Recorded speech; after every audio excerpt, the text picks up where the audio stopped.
First, I would encourage young moms to remember you are practicing hospitality every single day in your home. It doesn't always have to be out there to somebody else. You are doing the first job that God gave you. I mean, obviously a wife is a job as well, but when God gives you children, that is your main responsibility. Your main responsibility is not to host a picnic for 40 people. So daily, you are practicing hospitality through the love and service that you show your family. So caring for your family does count. Caring for your little ones does count. So when you think about hospitality towards others, it should be an overflow of what you are already doing. And you should have the time for that without sacrificing the service that you're supposed to be giving to your family.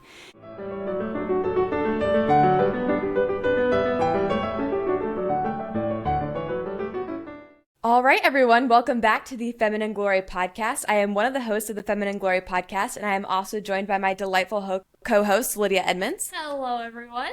And today we have a very special guest on the podcast. Today we have Bess Hawthorne. Bess Hawthorne is a mother of 5 children and a grandmother of 7. It is 7, right? Yes, ma'am. 7 currently? Yes. Okay. Well, the 7th one will be... Oh, I'm sorry to interrupt you.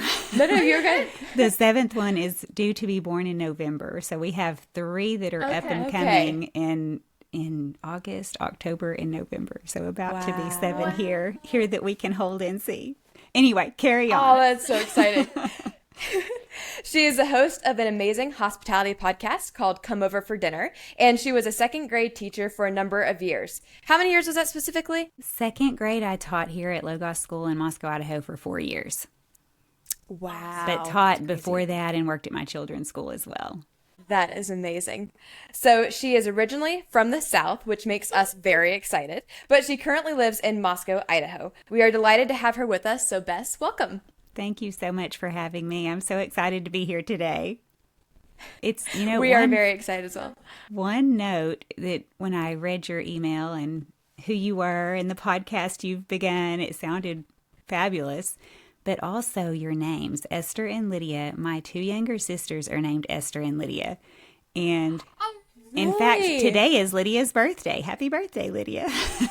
Hi, Lydia. Oh, my word. Yes, happy birthday. That is amazing. I just thought, I definitely have to do this podcast. This is going to be fabulous talking to another Esther and Lydia.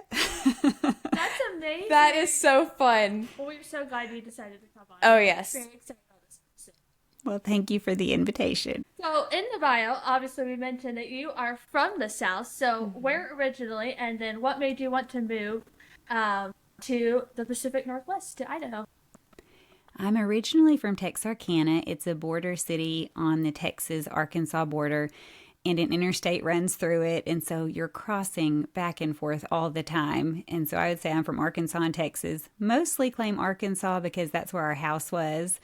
And so we moved from there to Moscow, Idaho, which was quite a big jump across country for numerous reasons. Partly, we did have a son attending New St. Andrews College, and he was interested in a young lady. Her name is Belle. They're married now, and she's the one due in November with their 2nd baby. And so we thought, well, that would be fun to get to know her and just be a part of their courtship and bridal showers and wedding and all of that. But even more importantly, we still had our youngest at home. Max was there. He had a classical Christian school that he attended, and in 2020 it ended up closing down for numerous reasons. But we really needed a high school for him. And Logos, we had an interview, and they didn't have an opening, and Matt Whitling said, just pray about it, and I'm going to take it before the board and see if we can find a spot for him. And when he let me know that they had a spot, like, we're moving. This is it. He's attending Logos for the next 4 years. So we are so blessed to have been a part of Logos. Of course, I taught there during the time that he was there, and the church and the community here are wonderful. That's something that we keep hearing as we've interviewed various people from Moscow, is that the culture there is just something different that they've not noticed before, especially when it comes to the culture of women. So it's so interesting to keep hearing that again and again and again. Do you know specifically what about the culture that just really you appreciate? I really appreciate just how firm people are rooted in the Christian faith, and how there's just not a compromise with the world. It's a matter of what does the Bible say? What does Christ expect of us? And this is what we are going to continually strive to do and encourage each other to do. No excuses. And it's in a very hospitable way, in a very friendly way, and just a way that has spurred our family on. It's just really, I've seen a lot of growth in all of us. That's awesome. That's incredible. Yeah, that's very encouraging to hear. Yes. So, in moving there, though, what's been the funniest or most surprising culture shock moment from going from the South to the North? Well, the North is wonderful, but the South definitely has some traditions. They're very openly friendly, and one of the shocks has been that the Northerners just don't really fully know about the holy side hug. Instead of greeting each other with the holy kiss in the South, we greet each other with the holy side hug. It's just very, very common. And I remember early on just kind of thinking, oh, I just kind of gave somebody a quick hug and they just kind of stood there, and this is really awkward. So you kind of figure out some people are huggers and some people aren't. But with a lot of people moving, I think especially since 2020, there's been a lot of influx. There's people that have a lot of different cultures that have moved here. And so I just don't worry about it as much now. I used to be trying, I try to figure out, who's a hugger and who's not. And now I'm like, what? It doesn't matter. I'm just going to be who I am. That's great. No, yeah, I know. I noticed you mentioned in one of your posts about the, I think you had said you're from the South, where we just randomly start chatting with somebody in the grocery store, like you've known them for years. And that is definitely the case. So that's really funny, the opposite there. But it really is. In the South, there's just, there's the bless your heart, there's the how can I pray for you? And it's all just like, I don't know. It's very funny to hear that. I don't know how I would react if I was to be in the South, and that would be very different. That would be a huge culture shock, I bet. Yes. You don't meet a stranger. Southerners don't meet strangers. And so I have to remember that's kind of shocking. It's similar to walking the streets of New York. People just don't look at each other. They don't talk to each other. You're in your world, I'm in my world. And it's obviously not quite like that here. But at the same time, if you go to a grocery store and just start talking to the person I remember this was years ago. Now you bring out your own groceries, but they had the guy who would push out your cart and take your groceries to the car. And I just remember being normal in my world. How's your day? How long have you worked here? The weather, whatever. And he was just stone cold silent. Like, why are you talking to me? What? I don't know you. It was really uncomfortable. Hilarious. I bet. So you have a hospitality podcast. So why did you choose to focus on hospitality for the podcast, and what is the overarching mission of Come Over for Dinner? Well, over the years, I have benefited so much from the encouragement and teaching to live the Christian life, to be hospitable from so many different places, including Doug and Nancy Wilson here in Moscow, Idaho, as well as other people who have written about just living the Christian life. And my mission for Come Over for Dinner is to really put the practical tips behind that. Like, how do we make this a reality?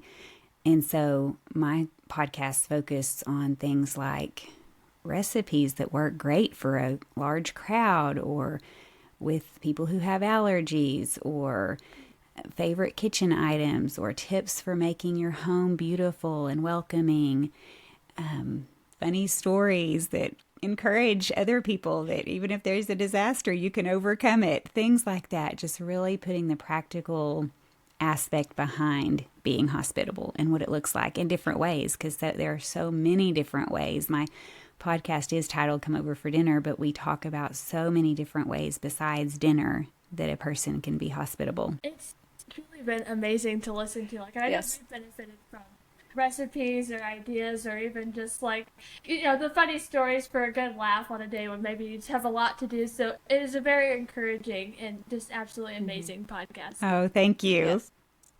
I love especially the question about I can't remember how exactly you phrase it, but you asked if there's a funny hospitality story that they have. And that is like my favorite question because it's so funny to hear the different stories and Yes. they're so relatable as well. And you're like, oh, I'm glad I'm not the only one that does things like that. And it happens all the time. Even if you're a Yes. experienced hostess, it's just going to happen. Disasters happen, and we can overcome them. Oh, for sure. So how many years have you officially been doing the podcast? It will be 3 years in August. It's flown by. I started off with doing it weekly and then was at the time teaching full time, second grade, and look back and think, how in the world did I pull that off? So there was a point when life got really busy that I moved to every other week. So I release an episode every 2 weeks. Great. So, what do you enjoy most about hosting the podcast? I think the thing I enjoy most are the people that I interview. It's just such a fun experience to talk to someone who has a unique perspective, hear their stories, their tips, their advice. I always learn something new. And I think it's encouraging to women to hear a lot of what we talk about is not right or wrong. It's not that it's the best thing to do or the Bible says you must greet your guests at the door. Somebody may say, I always greet my guests at the door. I think that's so important. And someone else may say, I have my children greet the guests at the door and they send them into the kitchen to come, while I'm finishing up the last few things, or my husband gets them a drink. Or there's just so many different aspects and different ways to do it. And I think that's encouraging because it allows people to think through what works with my family. What do I prefer? What do I like? What would work best in my situation? It's really great. All those different perspectives, because you're right, you can hear many different ways, and then it's like, oh, I never thought of it, and then I'll take that idea but then modify it for my family and what's going to best suit everyone. Yes. So I think that's a really great perspective to have on that. Absolutely. I even had And it's really I was just going to say, I even had one guest that they were closer friends, but she said that she got a text on the way there and said, we're in the backyard, don't even knock. Just come on through. So it's okay. Yeah. To do things all different ways. Oh, for sure. So what's something about hosting the show that you didn't expect to love but now look forward to? I love meeting so many new people. It's an opportunity to talk to someone we talk for about an hour that I would not have usually had the opportunity to sit down and just have a great conversation about hospitality and learn from their wisdom and their experience. People from all walks of life. That has been my absolute favorite part. That's been something that we've particularly appreciated, especially now just starting this podcast, is like we never would have met if we hadn't done the podcast. And so getting the chance to talk to you or even some of the other amazing guests that we've had on, that has been something that stood out to me and Lydia for sure, where it's so fun to meet different ladies across the world that are doing things that you really appreciate and following God's word and getting the chance to talk to them where you wouldn't have been able to, like you're saying. Yes, absolutely.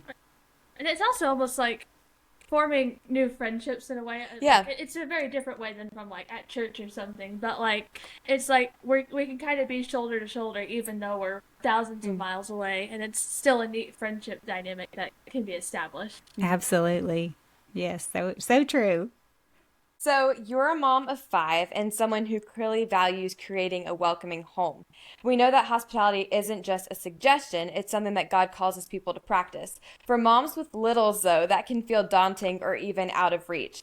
How would you encourage young moms in this season to pursue hospitality as an act of obedience and trust, even when it looks different than what she expected or when it feels inconvenient? Well, first, I would encourage young moms to remember you are practicing hospitality every single day in your home. It doesn't always have to be out there to somebody else. You are doing the first job that God gave you. I mean, obviously, a wife is a job as well, but when God gives you children, that is your main responsibility. Your main responsibility is not to host a picnic for 40 people. And so daily, you are practicing hospitality through the love and service that you show your family. So caring for your family does count. caring for your little ones does count. Yep. And so when you think about hospitality towards others, it should be an overflow of what you are already doing. And you should have the time for that without sacrificing the service that you're supposed to be giving to your family. And also just recognize that when you have little ones, it is a season, and it seems like it will last forever, but it is a season that does go quickly. When you have little babies and toddlers and you're in the thick of it, it can feel like I'm not practicing hospitality. And that's not true. You do need to know your limits and let go of the guilt, first and foremost. Don't have false guilt about all the things you should be doing if you are truly doing what God has put in front of you. And that being said, there are things that you can do. Again, if it's an overflow and it fits in with your time that you've already spent, your kids are taken care of, there are things that can be done from home that don't require hosting a picnic for 40. Things like, I know when I had small children, I would participate in meal trains because I can add extra. We can make double the dinner. So I'm cooking anyway, so I would try to always participate in meal trains. If I had friends who were having babies or somebody had come home from a hospital and we were coordinating food, you can do that. You can invite a smaller group over. It does not have to be a giant group. It can be another family that has a couple of young children and it's just the 4 of you or 6 of you sitting around a table. It doesn't have to be a crowd. You can do small things for other people, like write a note of encouragement or a card to someone that's hospitalized. You can take cookies to a lonely neighbor. There are so many ways to practice hospitality that can fit in with having a lot of little ones and being in that really, really busy season. I think Edith Schaefer mentioned something similar to that in her book, The Hidden Art of Homemaking. And I really love that idea because I think some people think that hospitality is limited, like you're saying, to just having people over at your home. But there are several different ways to be hospitable to people. And it's more of just a presence of yourself. Become approachable, I guess would be the better term, to people. And I think similar to what you're saying, like writing a note or just being approachable at church or just being there. If you need to send someone a text message like, hey, I'm praying for you, I'm thinking about you. There are multiple ways to show hospitality. And so I really, really appreciate what you're saying because I think sometimes that's forgettable in people's minds. Absolutely. When you think about hospitality, it's a form of serving other people. And exactly what you said, it could just be greeting someone new at church. Or I remember I have a really close friend in Arkansas, and her husband ended up needing an emergency surgery. And I was at the time about 2 hours away, and we had visited for the weekend. Everything was happening all at once, realizing he's got to go to the hospital on Monday. I think we were there for Saturday and Sunday. I went home, packed, and came back with all my kids in tow and said, I'm here, leave. I've got your kids. You go. And there were grandparents or his parents there and her parents, but I knew they all wanted to be at the hospital and there with them. And so I said, listen, I'll come in, I'll take care of the kids and I'll stay here as long as you need me to. And years later, she did something similar for me. My mom is no longer here. She died from cancer when I was in my 30s, over a decade ago. And I remember just needing to go to my mom's, and I need to get kids to school. And my brain was not functioning. And she just showed up. She just showed up with her kids into whichever ones weren't in school. And there she was. She's like, just go. I'll get the kids to school. I'll do the morning dishes, just leave. And those kinds of things, that's not having somebody over to eat. It's not even a meal shared, but it is hospitality. And I love hearing those stories from people. And I'm using one from my own life because it just really stood out that those were examples of we are really serving each other. We are becoming really close friends through these trials. And it's a form of hospitality and it totally counts. Yes. No food involved, although I love food. Sometimes even more encouraging. I think because we have so separated, like hospitality only means food, and it's like no, there are many different forms, and those are oftentimes very, very encouraging, fellow Christian moments that are just very, very good. Yes, you have to just have your eyes open for what are the opportunities in front of you right now. What is God putting in front of you? And be ready to do it. So Rosaria Butterfield says in her book, The Gospel Comes with a House Key, radically ordinary hospitality does not simply flow from the day-to-day interests of the household. You must prepare for it spiritually. The Bible calls spiritual preparation warfare. Radically ordinary hospitality is indeed spiritual warfare. So first of all, would you agree with that statement? And then if you do agree that it is spiritual warfare, how can women prepare themselves for that battle? I do agree. I think that our hearts tend towards sin and looking for what we want. And we do have to overcome selfishness our whole lives. You see it a lot in small children. They're playing with toys and one is done with the toy, but as soon as someone else picks it up, they want it. And Yes. as adults, we can be very selfish with our time. And so we have to, when we think about hospitality, we have to recognize it's so important to look away from what we want, me, to the needs of others, because we can become absorbed in the constant to-do list of our own lives, where it feels like I have no time for anything else. I'm so busy. And while it is true we do have a to-do list and things that are important, we do have to be very intentional with hospitality and say, if something is put in front of me to do, it may be more important than my to-do list.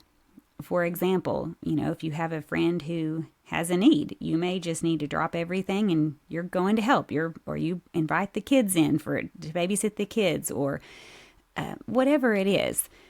You have to prepare for the spiritual battle by getting your heart and mind ready to follow the commands that are in Scripture. And one of my favorite verses is to do all things without complaining or grumbling.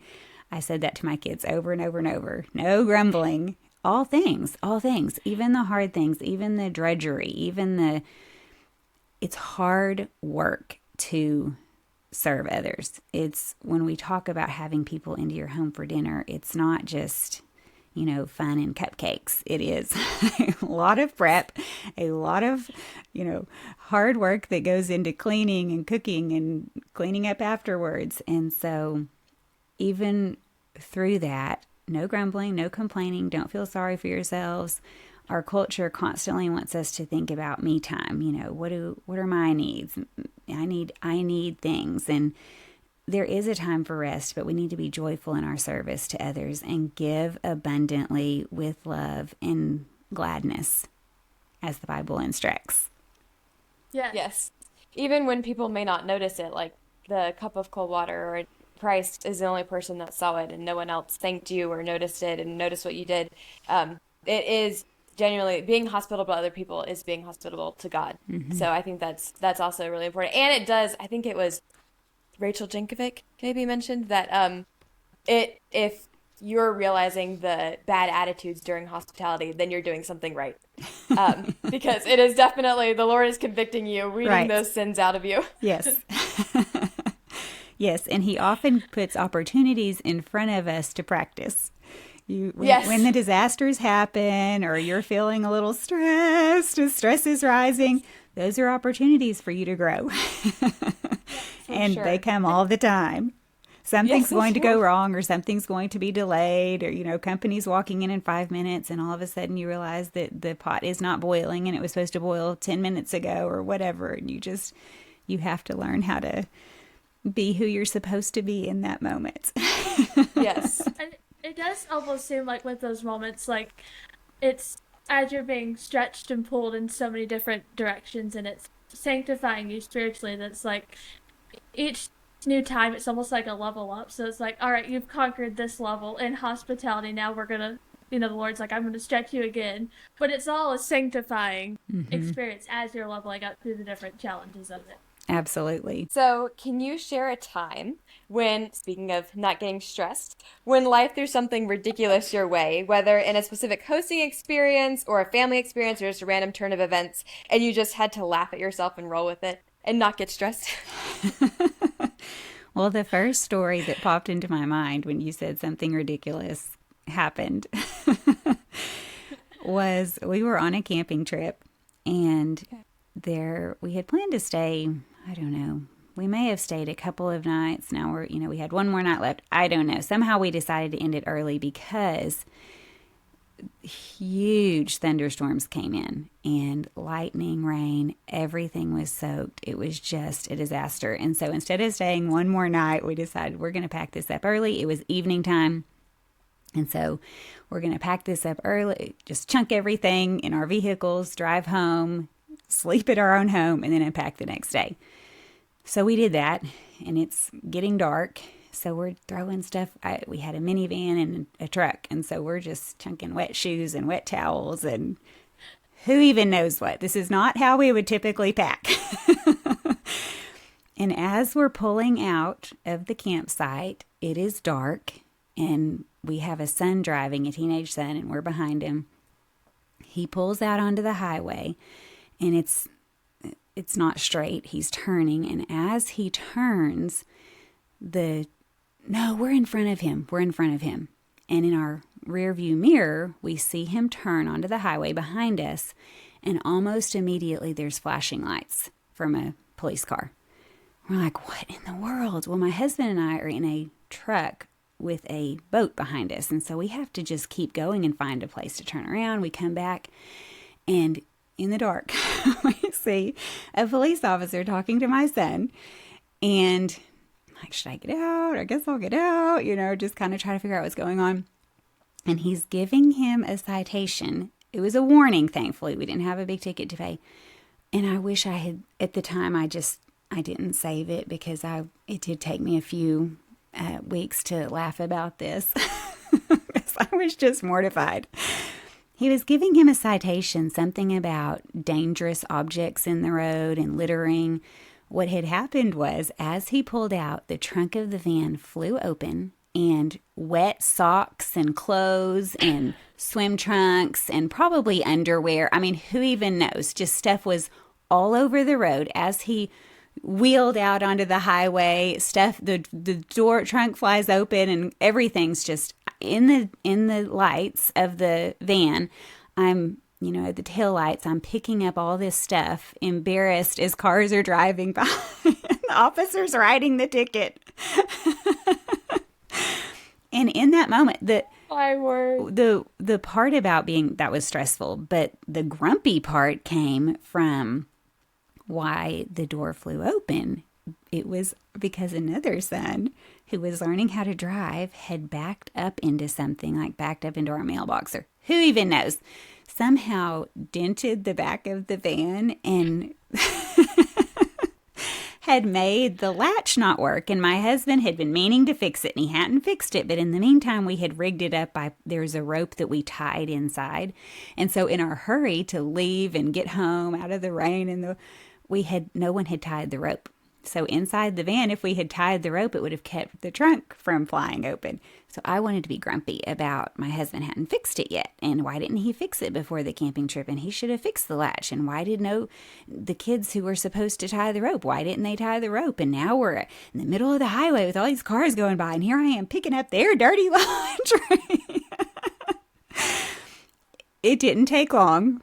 It was a few days after we unpacked and realized, that was really funny. I mean, can you imagine what we looked like on the side of the road and how ridiculous we looked? So that was a moment. That was a time I realized God is growing me here. He's giving me this absolutely ridiculous experience and saying, laugh at yourself. This is really funny. That is so funny. And added insult to injury, they were all wet, which yes. I imagine was not also easy as well. No. Nope. That is hilarious. Oh, my. I also had to get over my pride because I'm like, I was trying to think, do I tell the police officers it's not really how we live? We don't really live like this. Oh, my goodness. Yeah, those moments. Man. The Lord really does sanctify you through those. Yes, absolutely. I should have just laughed at it because it legitimately is funny. Yeah. But it is super easy to be like, well, let me tell you. Yes, You know? yes. I really wanted to justify things, and my pride was injured. There were lots of things that I needed to get past. Usually me and Lydia will joke about, we'll tell ourselves like we could be tempted in certain scenarios to get in what we call like a tude about something. And so then we'll stop and we'll be like, wait, what is wrong here? And then it's like, it's me. And then when you actually think about like what you're upset about, it really is laughable because you're like, this is so silly. Like, I don't know why I'm upset. This is really funny. Right. And it is one of those moments where you just need to laugh at yourself and you're like, wait a minute, let me get past my own little bubble here and just realize and assess the whole situation. Because there's nothing worse than, you could always make a situation worse with a bad attitude. Yes, we take ourselves far too seriously a lot of the times. Yes. For sure. So you mentioned in one of your About Me posts on your Instagram page that you were a second grade teacher.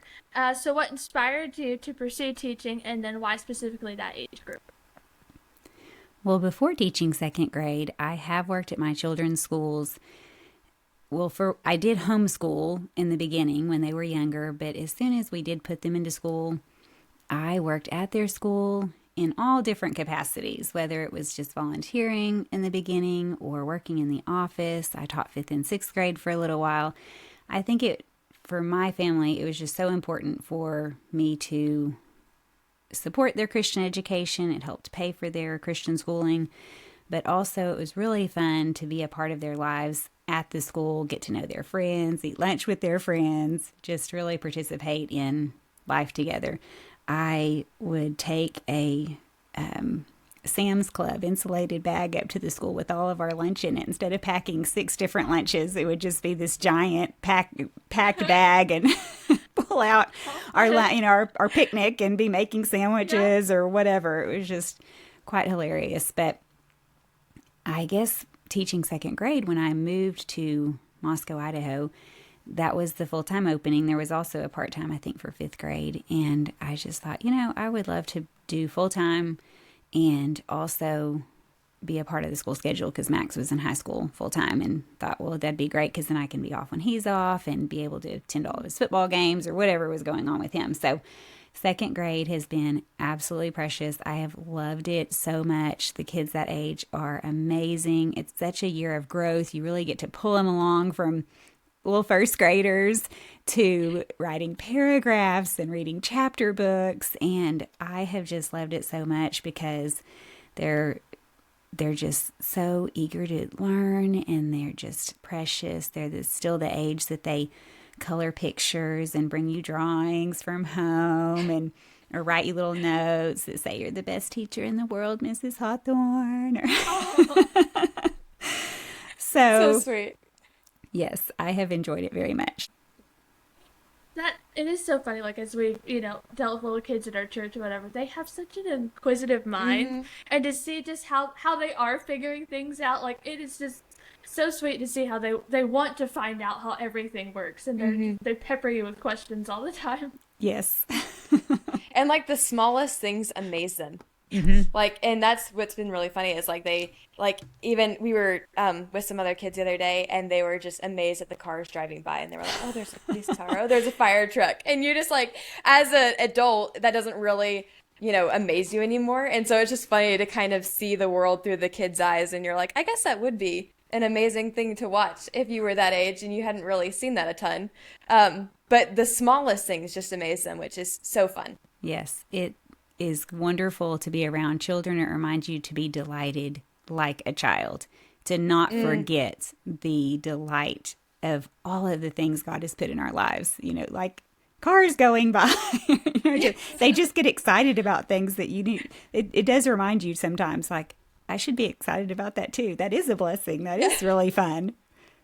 Yes. What was it like for you when you first started teaching? Just when my children started going to school, teaching in the formal school system or school setting was when my kids started going, and I did put them in kind of later elementary. Some of them were early elementary, but that's when I started teaching at their school. Before that, it was homeschooling. Okay. So I've been teaching a long time because they're all adults now. My youngest one is 18. He graduated this past May, and everybody else is or past college and having children. So, yeah, that's been a long time for me. I love that you decided to work wherever they were at. What what specifically drew you to want to do that? To be with your kids in that setting. I think it was just a transition from homeschool to regular school. I really wanted to know what they were learning, be able to help them with homework well, get to know their friends. It just was a natural transition for me. I loved it. I love that. I love that you that families want to be together like that. I think that's really special, and I think it's important to stick together. And the fact that you also wanted to know what they were learning to keep up with them, that is really important, I think, especially because if you don't understand what your children are being taught, like in most of the public school settings today, it can be really difficult because then the children are like, well, you don't know because you weren't in the class. You don't know because, the school has changed since you were last in it. And so I think that's really special that you wanted to be involved in their lives like that. Yeah, I think it's very important for parents to be a part of their children's education. When you send them to school, you're not relying on somebody else. You're partnering with them. You're saying, yes, I'm giving you this job, but it's not hands off, I'm done.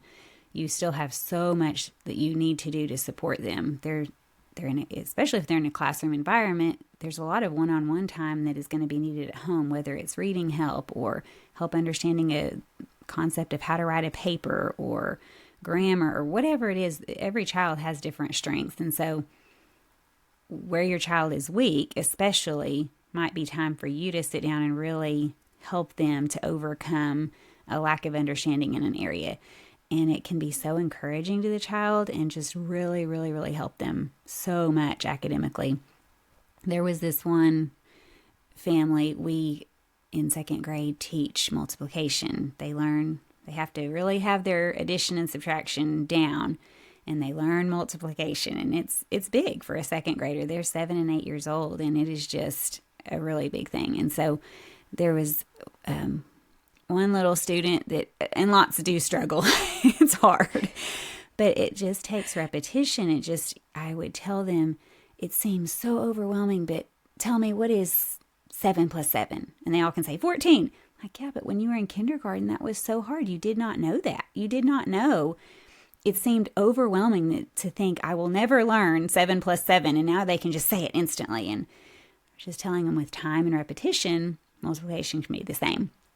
And there was this one family, student would struggle, and they really started doing fun things at home. And one of the things they did was a game. The kids weren't allowed to have iPad time except for this math game, the dad would do it with them, and they started making perfect scores on their multiplication. They just jumped so much in their knowledge because there was mom and dad at home really focusing on how can I still help.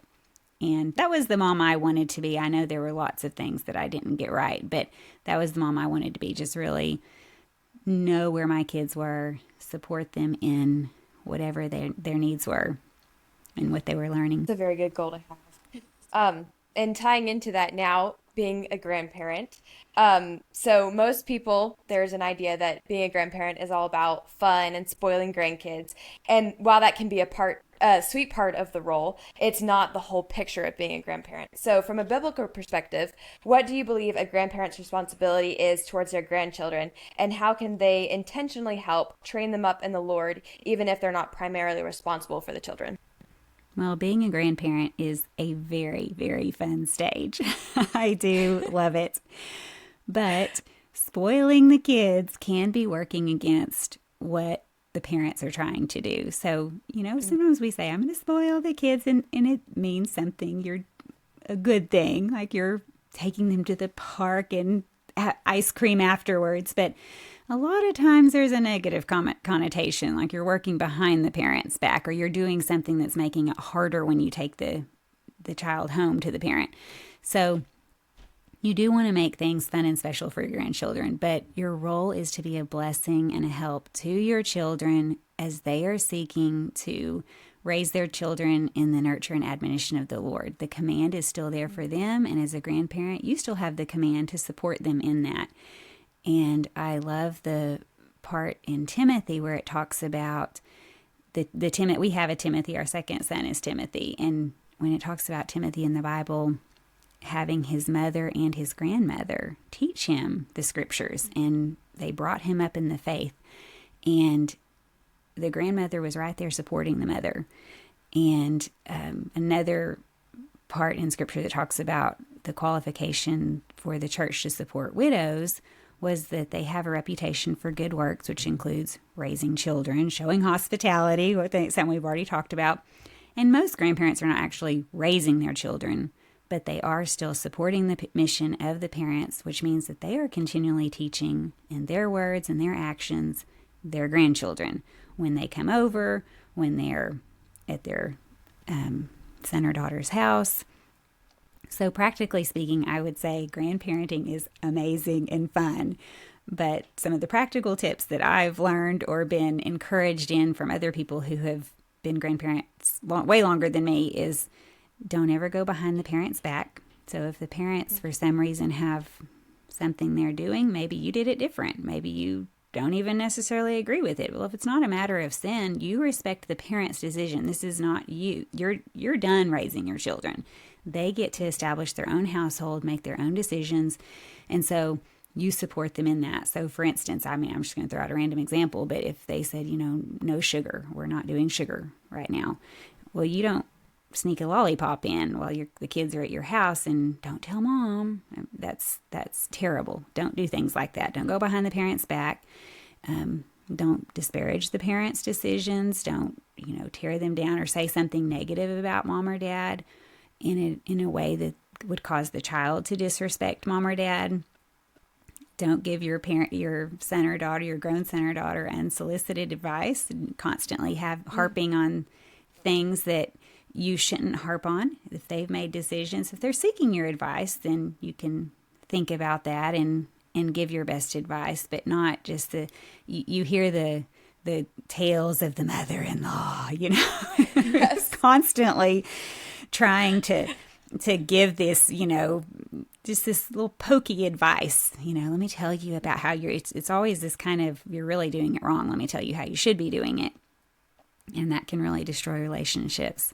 So letting the small things go, realizing that if it's something small, don't be petty. If it's a big concern, maybe pray about it, talk to your husband. If there is something that is a big concern, that would be, something that more like a sin problem. But most of the time, it's a grandmother's role is to just really be loving and supporting and encouraging and really trying to get behind what the parents are doing. That's really good. I love that because I think especially too with the mother-in-law, that's something that we've noticed. We've not necessarily experienced, obviously, because we're not grandmothers and we've not been able to witness that, but or we've not been able to experience that ourselves, but we have been able to witness that of where the mother-in-law is, domineering and has her own opinions. And so I think that's really great advice because it can really destroy relationships and then make even the wife feel like her husband is less than, or maybe feel like the husband, if it's to the wife, that the husband feels like the wife is less than. And so I think that's really great advice for mother-in-laws and for mothers, and to just realize that, this is the time to step back. But then also, if you can chime in, then do that. Yeah, absolutely. So speaking of family, what is your favorite family tradition? I think one of my favorites was our family night when the kids were younger. They were still all at home. And I think back to especially when they were young teenagers. And we would have family night every Friday night. We were busy all week long. Everybody's in the thick of it. My husband's working all week. The kids are in school. I'm at the school. Me and the kids have all drugged to school with our Sam's Club lunch bag every single day. They're exhausted. I'm exhausted. We've done homework, every evening. Friday night, we just let it all go. Just throw the backpacks down. And we had intentional time as a family that was fun. And it looked different depending on what night it was or what week it was, but we would either play games or watch a movie or, do a fun activity and then also eat good food. Sometimes it would be ordering pizza. Maybe we would make pizza. Maybe we would make hamburgers. Maybe we would go out for hamburgers. We did different things. Usually we just kind of, in the beginning, voted and we all just came up with an idea. But later on, we had the idea to we had 5 children, and we let each one have a Friday, like it just went in a rotation. And so, for instance, let's say Max, the youngest, it's his Friday. Well, he gets to tell everybody what we're going to do. Instead of us all voting, he gets to decide, what are we going to eat? And what are we going to, what's our activity? Are we going to play a game together? Is there a good movie out? And that was fun because then they could kind of really think about it. I remember definitely there were some Bluebell runs to the grocery store. We would that's so fun. All pile up in our minivan and we would all troop in the store together and pick out, usually if the kids were voting, it was Butter Crunch and mint chocolate chip. Oh yes, mint chocolate for sure. That's so good. That's a good one. It is Bluebell's a very good the one. best. Oh yeah, for sure. That's funny. We have that kind of tradition too. Of course, depending on the season of life we're in, we may have to give up a Friday night here or there, but we definitely try to make that an intentional, fun food. If you've, been working out and kind of been a bit more strict on what you're eating or drinking, it's your cheat time, you know? And so it really is. It's like a very fun, focus on the family, kind of catch up from the busy week. And then also, if you're going to host on Saturday for Sabbath, have your kind of restful family moment here and then prepare for the Lord's Day Sunday as well. Yes. Yep. Really quick, I wanted to ask you this. So do you have a particular favorite food or a dish that you make constantly for your family that is just a staple? When I ask my kids some of their favorites, it is surprising. And usually it's just the real good comfort type foods, not anything real fancy. And so the most recent one is, and it just sounds so basic, is chicken and rice casserole. And casserole, the name casserole, I should change it because casseroles just also have a terrible connotation. But a chicken and rice dish, I should say. And my daughter-in-law just recently, Belle, here in Moscow, she asked me for the recipe, and it was just so funny because I thought, it's just, everybody makes chicken and rice. And she said, I need your recipe because I thought I'll just look up chicken and rice. And she made a couple of different recipes online that were terrible. She was like, no, yours is better. Yours is different. This is not just typical chicken and rice. I thought I could just, the recipe's the recipe. No, I've perfected it. And the key, one of the keys is, instead of dumping in a can of cream of mushroom or chicken or whatever, cans of cream ofs are really just kind of gross. And so if you ever tasted them, it's like, ooh, you can very easily, almost instantly, make your own. It's like a cream sauce that has the same quantity and consistency of a cream of mushroom, for instance. And that's what this recipe calls for. You could do a can of cream of mushroom, but I never do. I do a substitute. And my daughter, Samantha, she's my only daughter. I have 4 boys and 1 girl. I love having a girl right there in the middle because she loves cooking, all the cooking things with me. And so we'll share recipes. And she was the one that got me on to, because she makes a chicken spaghetti from the Pioneer Woman.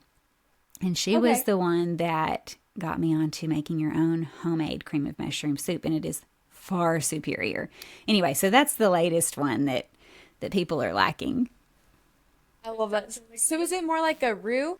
Is that how you would start it? I'm trying to think.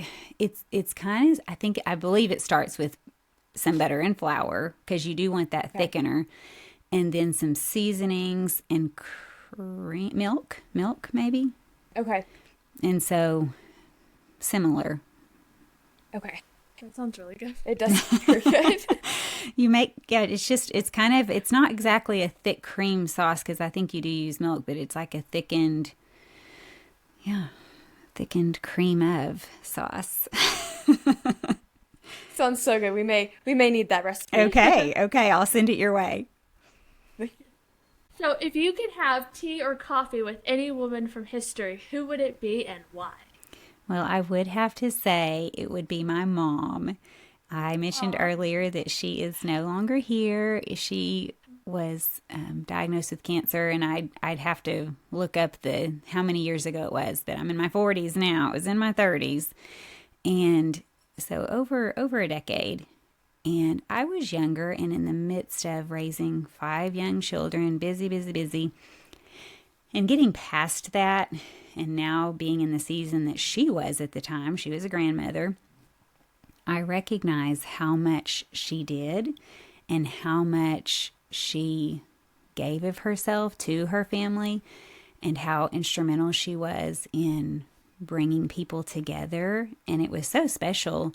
And I don't think that I didn't recognize it completely, but I didn't recognize what a blessing she was, how hospitable she was. So I'd want to have a sit down with her and just tell her thank you, and that I learned so much from her, just so much from her I gleaned, and it was just wonderful. It's making me a better mom and a grandma today. that is amazing how much, like, not quite on the same level, but if our mom is ever sick or something and we're handling meals or whatever for our brothers and dad, it's like you do realize how much she does, and it's like, oh my goodness. I see you in there all the time in the kitchen or making our home so welcoming, but it's like you just don't quite realize until you are in it, and it's like, oh my word, you really Do do so such a great much. job and so much. Yeah, it's amazing that kind of new sight to see all of that. Yes. And how much you'll miss it when it's not there. I remember some of my birthdays and she wasn't there, and thinking, oh, well, my mom always had us over for my birthday and always had, my favorite, some special dessert and a meal for the whole family. And the kids had something to do in the yard, and there was a pool in the backyard, and it was just normal. You sometimes you take those things for granted, just like, well, that's normal. And then when it wasn't there, it's like, oh, we don't, no one's inviting me over for my birthday and making me special cupcakes. So it's something to keep in mind. Yes, Be definitely gives you thankful more for your appreciation. blessings. Absolutely. Yes, Appreciate those who are, especially those moms out there who are working hard every day. yes. I'm very sorry for your loss. That's it's hard to imagine now because obviously we have our mom, and but I it's even contemplating that idea, um it would be very difficult. Like, what do I do now? So I commend you because it does take a certain level of strength to then go without that and not have that person that you can just call and ask for advice, and so it takes a certain level of strength to then move beyond that. It's true. It's very true. So, what is one thing you think every woman should try at least once? Okay, this is the funny answer. I'm going to say pickleball. Okay. Have y'all We've ever never done played it. pickleball? No. I should say something, more serious, but that popped into my mind because it's just so much fun. It is so much fun. And I really think that especially as we age, at all ages, but for one, you should definitely do fun things, but you should also, in all ages of life, stay healthy and exercise. So many times you're so busy with little kids that moms don't take time for themselves to just keep their body strong. And every stage looks different. I did not go and do all this exercise when my kids were young either. I just collapsed at the end of every day. Like, I don't have extra time for something like pickleball. But it's so good for you if you can stay, do exercises, whether it's cardio or strengthening. It gives you the energy and endurance you need for all stages of life. But also, it's fun, the pickleball. So I've played tennis when I was younger and was introduced to pickleball recently in the last few years. And last summer, my youngest son and I, we played all the time. It was so much fun. It was such a good workout. It's a great way to spend time with kids. Even younger kids can be out there on the next court if there's not other people there hitting the little ball around while you play a real game. And a lot of older people do it because it's such good exercise. It's a lot smaller court than a tennis court. And so, yeah, it's a great way to stay in shape. Maybe we'll have to try it then, because I've heard different things about it, and so that does sound very good. We recently got back into exercising ourselves and doing some workouts, and it does give you a new level of energy. Like you feel better, like you genuinely just feel better for your day. You do. It's if you can figure out a way to do, even if it's just a small amount, it will really give you more than you thought you could have, more endurance for the work ahead of you. And if you do any research on it at all, it's so important to have strong bones before you hit my age because you really have to have strong bones before you get older if you want to prevent injuries and osteoporosis and all those sorts of things. It really is important to take a little bit of time to take care of that body God gave you. And enjoy holding the grandbabies. That's right. It's funny, I do a ladies workout class now. I have more time, so I do go somewhere a couple of times a week, and there's this one lady there. I love what she says. Anytime she's encouraging us, because it's hard. I mean, we are lifting weights to try to improve strength. We do some cardio in there, and anytime it's something hard, she's like, "Come on, ladies, we can do it. Do it for the grandbabies." And it's so true. We're not doing it so we can stare at ourselves in the mirror. We're doing it so that we can be active and a part of their lives and hold the grandbabies and go on the hikes and all the physically demanding things. You don't want to be stuck on a couch or in a chair because you're too fragile to be able to keep up with them. Absolutely. So, is there a book that has had a major influence on you personally? There are so many. This was so hard to choose. One of the ones that stood out was one that I read with the 5th and 6th graders that I taught, The Hiding Place by Corrie ten Boom. Okay. And I had read it before, but I remember in that book and reading it with the 5th and 6th graders, it was pretty eye-opening and maybe a bit difficult. There's so many hard stories in there. But her stories were a powerful testimony of what complete faith in God looks like during the worst of trials and how God is faithful. He promises that he will give us the grace we need when we need it. And she had that at the time. And I remember reading something by her later. She was telling a story. Someone in her older years, they had coordinated some visit back to the concentration camp that she had been at, and they wanted her to come. I don't know if they wanted her to speak or what it was, but they were asking her to come to this concentration camp, and she couldn't. She didn't want to. She had no desire, and maybe she even mentioned fear. She said, I realized God gave me the grace I needed while I was in that moment, and I don't have it right now, and I'm not required to. I'm not required to go back to this concentration camp, but God was faithful when I needed it.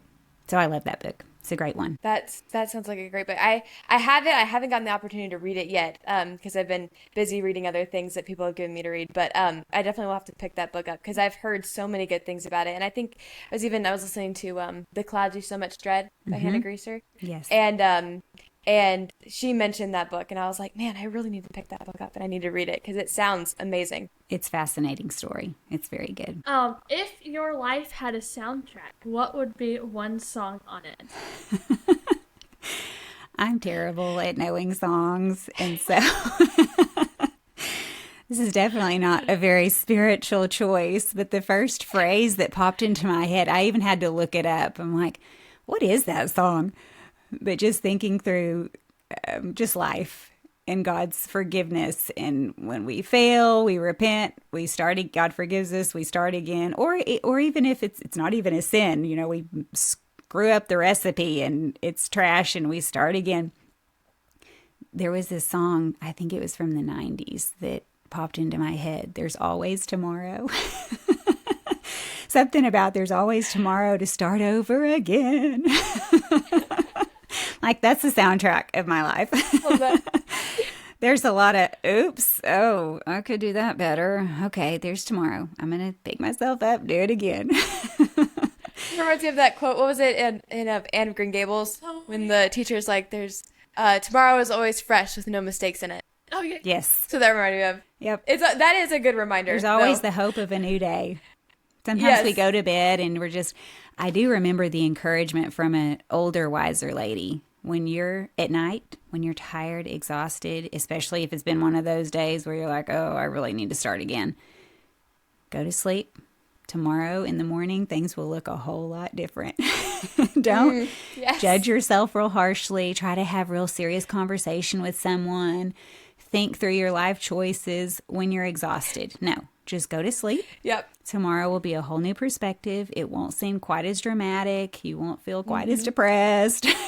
Whatever it is, you'll realize, okay, I can handle this. Why did I think it was so bad? And it's a whole fresh start. True. Yep. Yeah, I had a moment like that recently, and I was just feeling a bit overwhelmed by a lot of tasks I had to do. And I remember waking up the next morning, I was like, well, it's really not that bad. Nope. I can do it. God is good in that he gives us sleep. He gives us rest. Oh, and for sure. It's rest for the body, but it's also rest for the mind. Yes, absolutely. So what is one trend that you just can't get behind and why? And that can be any trend, a fashion trend, design trend, anything. I just cannot get behind selfies. I can get behind fun selfies. Like if it's you're with a group of friends and you're all standing in front of a waterfall, and it's a fun selfie. I can get behind that. I cannot get behind the individual fake still shot selfies where everyone is trying to focus on this perfect angle and let me make sure the lighting and I got these cute clothes on, and it's just set up to be so fake. And when people post that, what's the point by posting that? You're looking for a compliment most of the time. I'm not going to put that out there for everyone. I know there's people that take cute selfies and they're just innocent, but are not really thinking, oh, I'm trying to look a certain way and I want everyone to tell me how beautiful I am and how great I look. But a lot of selfies are like that. So that trend, I just really can't get behind because in so many ways, besides just how we look, things we do, our accomplishments. Another Bible verse that I often told my kids was, let another praise you and not your own mouth. And our glory, the gifts we have, whether it's beauty or, intellect or accomplishments, the gifts we have are given to us from God. And so the glory that comes from those should be also given to God. We should not be trying to continually seek the praise for ourselves. Yes.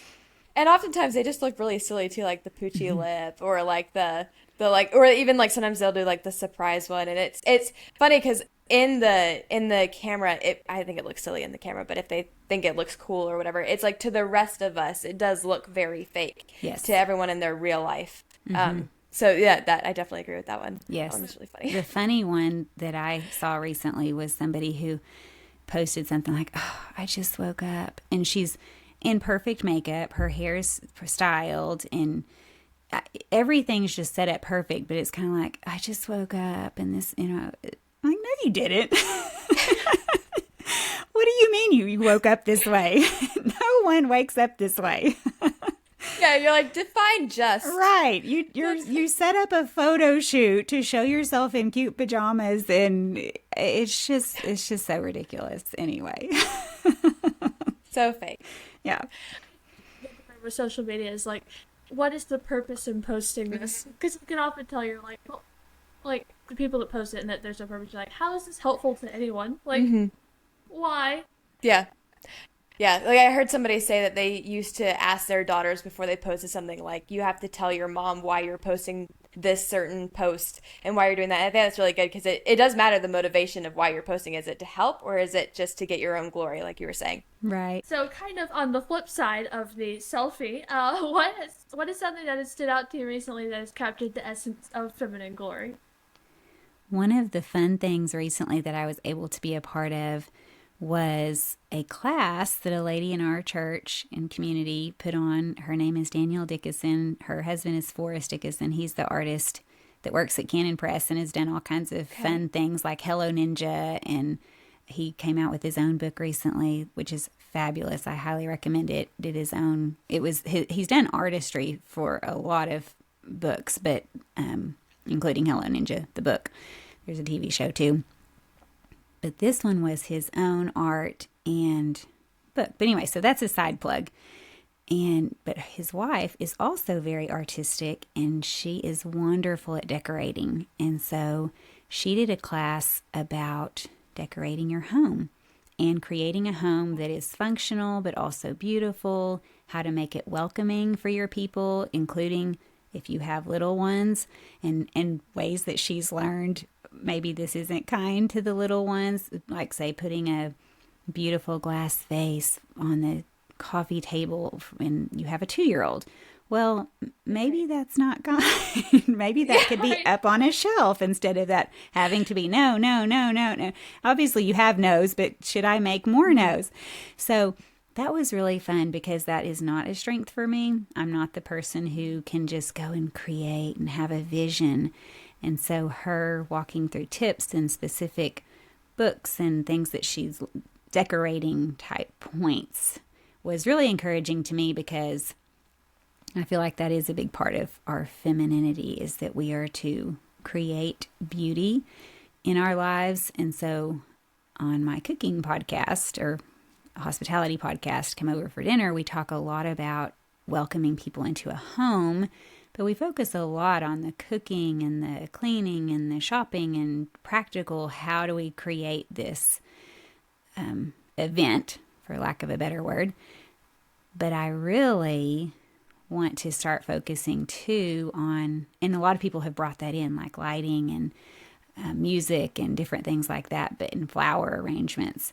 But how do we also make our homes beautiful and and not beautiful in a way that they're not lived in, but beautiful in a way that people can enjoy them. And I remember seeing I don't remember if it was an article or magazine or what, but this beautiful dining room, absolutely beautiful dining room.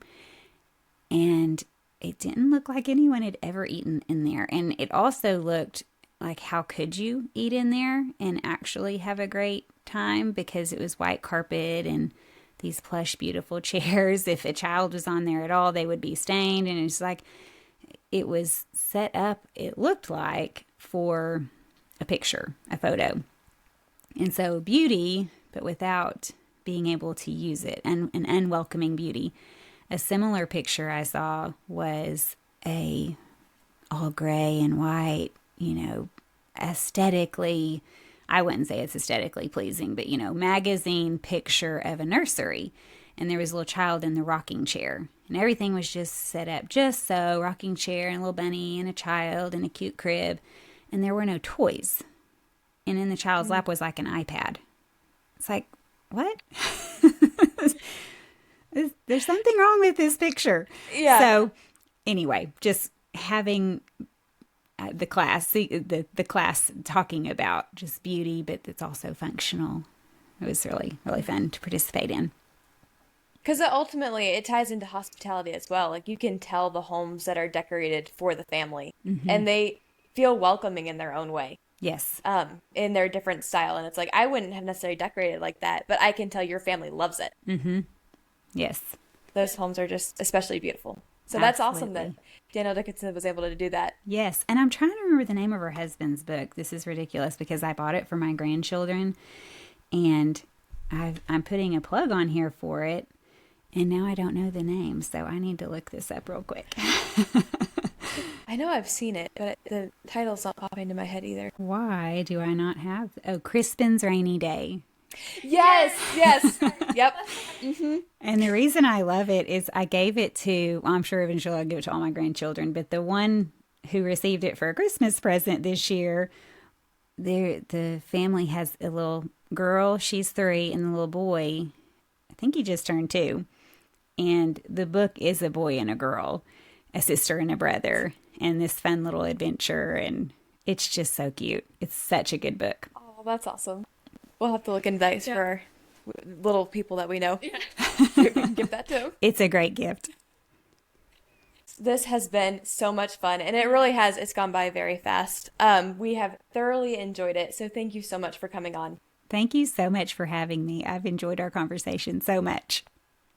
And if you want to keep up with Bess and her podcast, go to comeoverfordinner.com. .com. What it is?